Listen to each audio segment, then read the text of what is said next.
Telangana police అకాడమీలో 7వ all India prisons duty meet ప్రారంభమైంది. ఈ కార్యక్రమానికి ముఖ్య అతిథిగా హాజరైన governor Jishnu Dev Varma duty meet ను ప్రారంభించారు.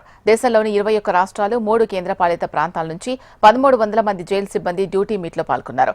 ఈవెంట్లో 36 విభాగాల్లో తమ ప్రతిభను ప్రదర్శించనున్నారు.